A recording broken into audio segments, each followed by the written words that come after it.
Now, is this clear? Sure?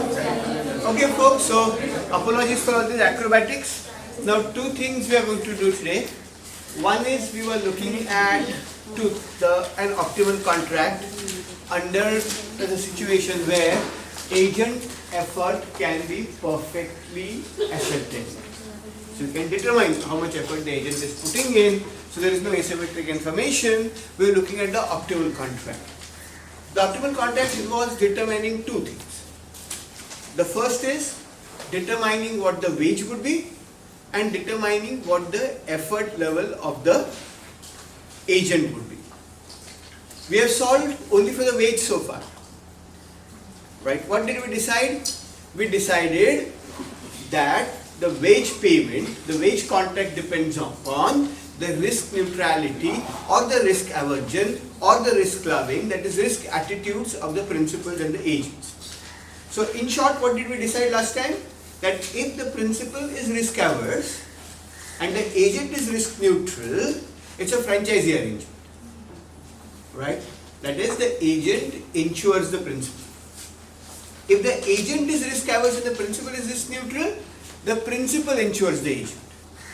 And if both of them are risk averse, then dw by dx, that is the derivative, how much the wages increase with respect to outcome, depends upon optimally what the ratio of the two risk aversions are. Right? That is Rp upon Rp plus Ra. Right? Okay? Sure. So more risk averse the A principal is relative to the agent, less is the change in the wage rate relative to the outcome. The more is the risk averse the right. So that's what we decided. Right? Rp upon Rp plus Ra was what we found. Sure. So now, and how much utility does the agent get? He is on the reservation utility front here. Now we have to do two things. We have to decide what the optimal level of effort is. That is one. Secondly, what we have to decide is, so once you have decided the optimal level of effort, the next logical step would be to make this model more realistic by understanding how this changes when the agent effort cannot be perfectly monitored. But before that, we'll take a detour and talk about quickly how does one solve mixed strategy Nash equilibria, because we have not been able to put up that video. Right? That video got corrupted because of this, some logic like this. I tried to upload it but didn't get uploaded. Right? So we'll quickly take a few examples and look at it. So first, let us finish what we were doing in the last class. Then we have time to, right? Okay. So now, you see,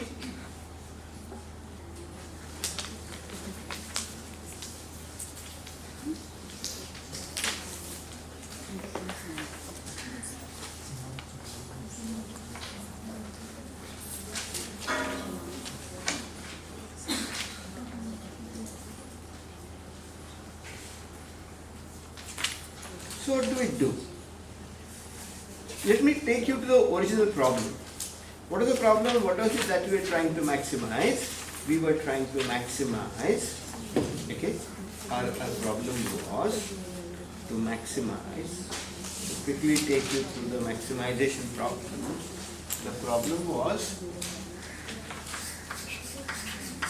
maximize over EI.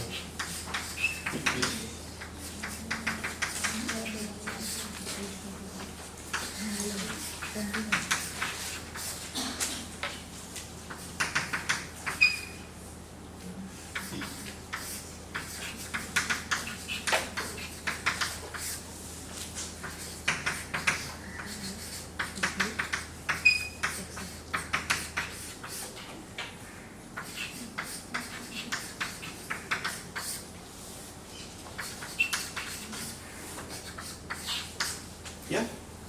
So we tried to, this was the essential problem. We needed to maximize the expected utility of the principal such that the agent gets at least the reservation utility.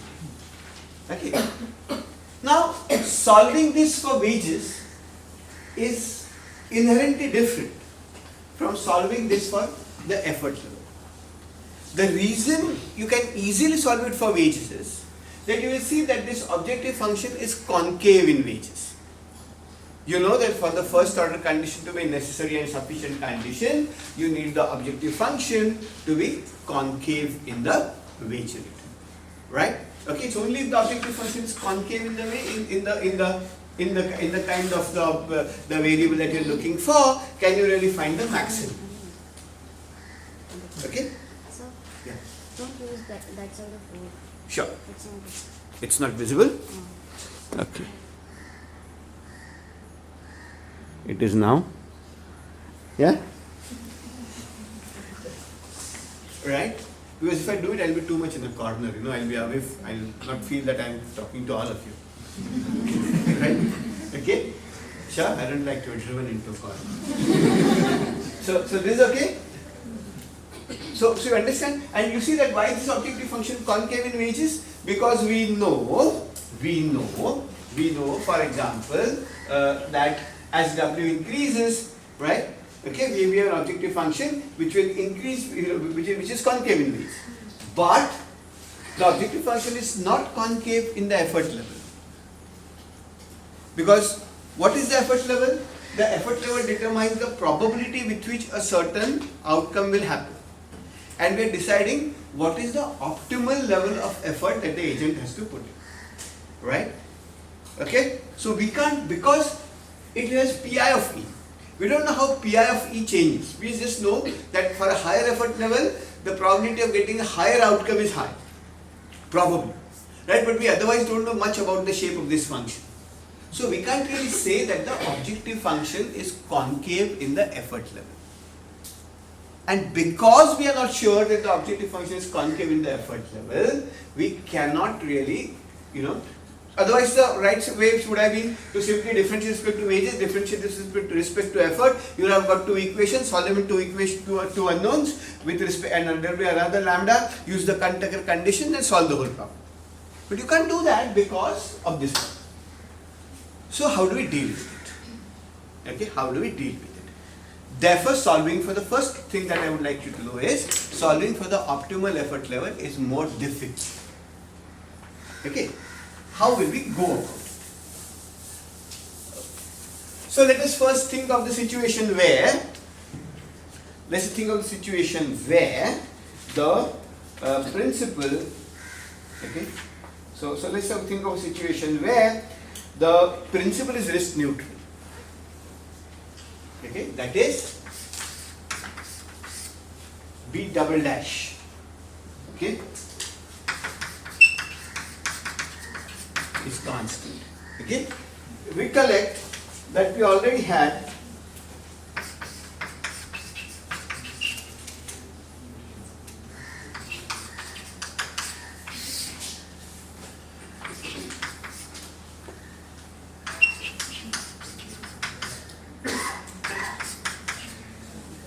right? This is lambda naught.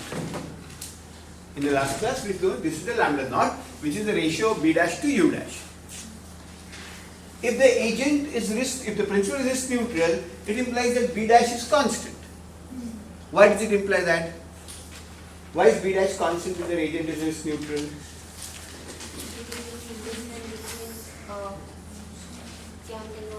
Because for a risk neutral agent, the utility function is a linear function. It is right, and if it's linear, its slope has to be constant. Okay, therefore B dash is constant. Okay, if B dash is constant, okay, right? Okay. So if B dash is constant, we have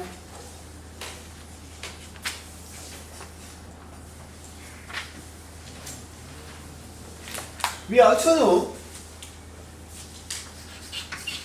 Now, please note this, W0, the optimal wage rate, is nothing but U inverse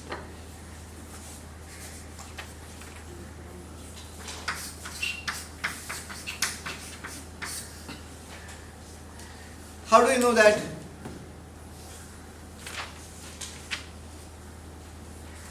How do you know that?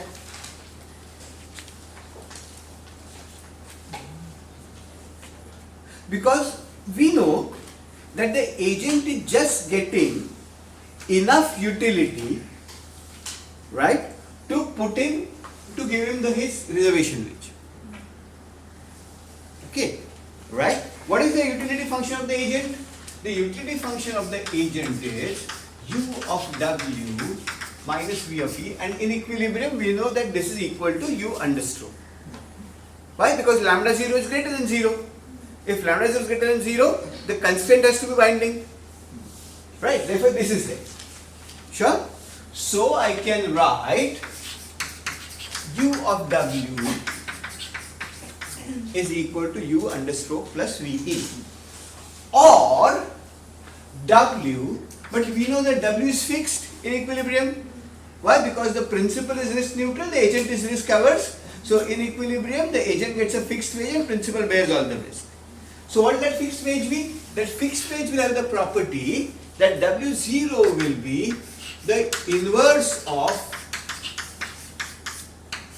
Does everybody know the idea of an inverse function? Does anybody not know the idea of an inverse function? What's an inverse function? So if you have a function from y to x, you should be able to invert. If you can find a function from x to y, right? So that f inverse, so g of f of x is equal to x. What does f of x do? It takes one x and puts it into y. So if you can apply another function to it, to this y, and find out what the original x was, you have an inverse function. Right? Okay? Sure? Everybody gets the idea? So therefore, if I have, what is this utility function doing? It's saying that this function will map each w into u bar plus v of it. Now I have to find what w this is, which I'll call w0, and that will be u inverse of u understroke plus ve, right? U understroke plus ve, right? So this is the inverse function. W0 is the inverse function. Is this clear? Right? Okay. Right. So now, so this is the W0. Okay? This is the W0. Now, so this is what we have established so far.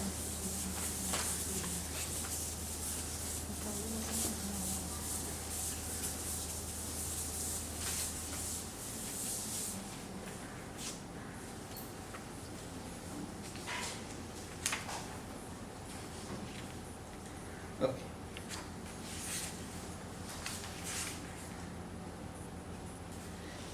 So now, what I really have is, okay, what I really have from this is, okay, so let me go back to the original problem. Max. Now I have to maximize over E, okay, fine. So think of, so W0 is now determined, right? W0 is fixed. So now the only problem that has to be is the E problem. And we have to solve for E now. So I am doing now two-step kind of a problem. In the first step I have decided what the W0 is, and then now I am going to find out what the optimal E is. What the optimal effort level is. Is everybody with me? Sure? Okay. So now the problem then is summation I goes from 1 to n pi of E maximum u inverse of u understroke. Yeah?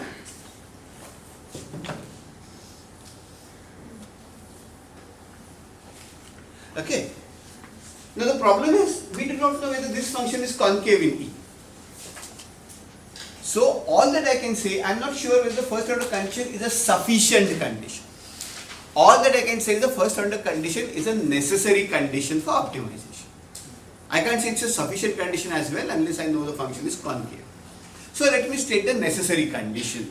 By differentiating this with respect to E and setting the derivative equal to 0, I should get the necessary. Is that working? Yeah. The necessary condition. Okay? Right. So now let me differentiate with respect to E. Right? What do I get? I get summation. I goes from 1 to E p dash of I, and let me call that optimal level E0 now. EO, right? WO is the optimal wage, EO is the optimal. So the optimal. This is a fascinating thing that's going to happen. Okay. You inverse dash.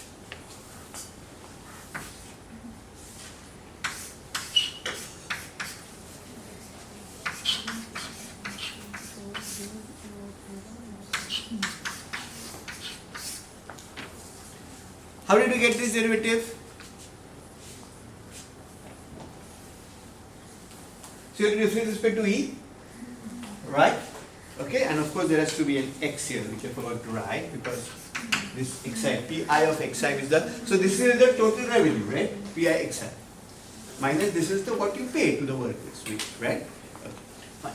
So if you differentiate this, you know, so this will actually be minus this whole thing is equal to 0, right? Okay? Or if you took everything on one side, I would prefer to work with this. Everything also, so if you take this letter quantity on the other side, you see that the derivative of this with respect to E is P dash of E, right? The derivative of this is you use the chain rule.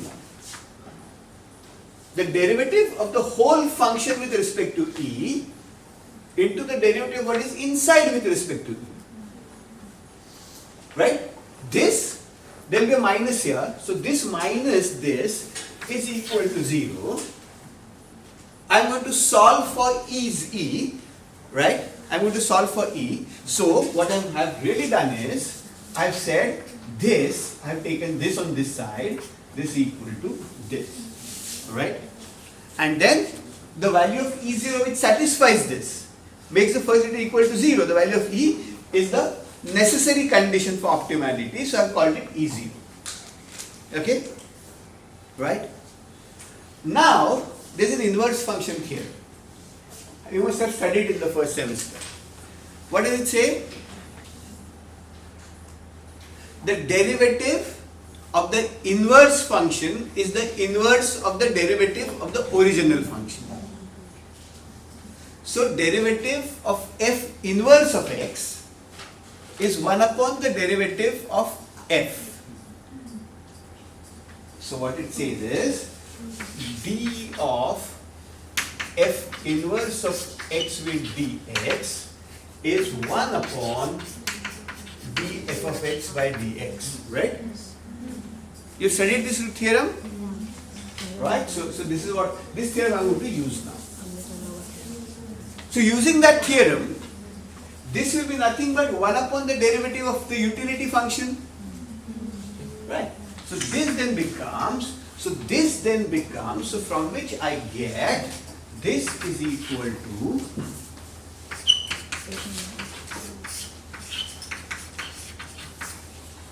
u dash of E0, right? This becomes equal to v dash of E0 upon u dash of E0, right?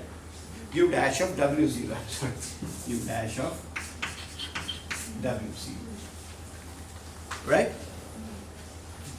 Everybody understands this? Now, this is actually something you should understand, right? If I tell you, let me draw this graphically, okay? Let me draw this. So what is this? What, can you now tell me what this and this is from an economic perspective? What is this? What is P dash of I into E0 into Xi? This is the change in the profits with respect to effort. So this is the marginal change in profits with respect to efforts. Right? Okay? Sure? Everybody gets this? Because this tells you how much the probability of getting an outcome Xi changes with E0.